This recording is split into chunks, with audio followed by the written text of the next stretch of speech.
Washington, the Taliban have retained close links to al-Qaeda and sought its advice during recent negotiations with U.S. officials, despite promising to break ties with the terror group under a preliminary peace agreement with the U.S., according to a UN report released Monday.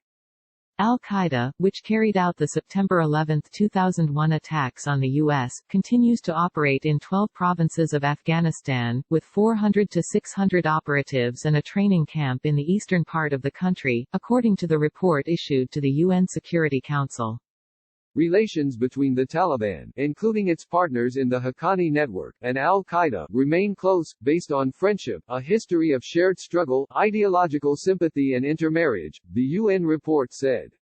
The Taliban regularly consulted with al-Qaeda during negotiations with the United States and offered guarantees that it would honor their historical ties, said the report by the UN Analytical Support and Sanctions Monitoring Team. The UN report suggests the Taliban have failed to keep their word on a provision seen as central to the U.S.-Taliban agreement signed on February 29 in Doha. President Donald Trump has portrayed the deal as a success story.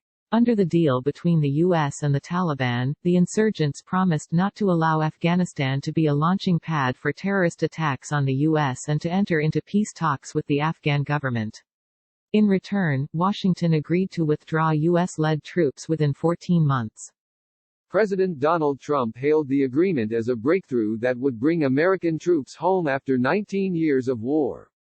Secretary of State Mike Pompeo said on March 1 that the Taliban have now made the break with terrorist groups and agreed that they would break that relationship and that they would work alongside of us to destroy, deny resources to and have al-Qaeda depart from that place. The UN report, however, said al-Qaeda has reacted positively to the agreement, with statements from its acolytes celebrating it as a victory for the Taliban's cause and thus for global militancy. While the U.S. was holding talks with Taliban representatives in Doha in 2019 and 2020, al-Qaeda and the Taliban also held meetings to discuss cooperation related to operational planning, training and the provision by the Taliban of safe havens for al-Qaeda members inside Afghanistan, according to the report. Asked about the UN findings, U.S. Special Representative Zalmay Khalilzad, who led the negotiations with the Taliban, told reporters on Monday the insurgents had taken some steps toward severing ties with al-Qaeda and other terrorist groups but that more action was needed. Khalilzad said that, "We believe that there is progress, but we will continue to monitor those activities very closely." He offered no details of steps the Taliban had taken, saying it was a sensitive issue. The U.S. envoy also did not address questions as to whether insurgents were consulting with al-Qaeda during the Doha talks. The Afghan-born U.S. diplomat, who previously served as ambassador to Afghanistan under President George W. Bush after the 9/11 attacks, added that the UN report covered a period ending on March 15, and that the U.S.-Taliban agreement was only signed on February 29.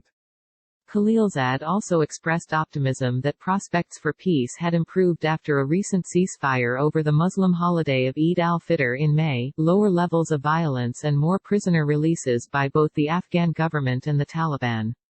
"I believe we are in a more hopeful moment that validates our approach," he said. A newly formed Afghan government was discussing when and where to hold peace talks with the Taliban, he said. The face-to-face talks between the two foes were supposed to start in March under the U.S.-Taliban deal but have yet to begin due to disputes over prisoner releases and other issues. As U.S.-Taliban negotiations progressed late last year, al-Qaeda worried that its Taliban allies were preparing to abandon their partnership, according to the UN report, which was based on information provided by UN member states, including from intelligence services, and regional officials.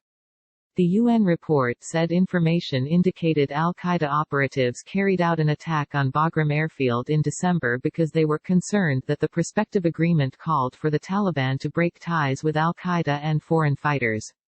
The report said there were indications that the Taliban leadership had not fully disclosed the details of the agreement, including a commitment to cut ties with al-Qaeda and foreign terrorist fighters, to its members out of fear of a backlash, and that the issue had surfaced repeatedly as a topic of acrimonious internal debate.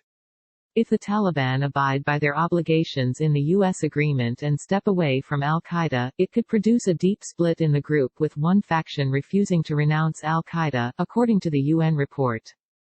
Khalilzad said he could not vouch for individual members of the Taliban or factions inside the group, but he said, the Taliban as a whole have made this commitment, to cut ties to al-Qaeda.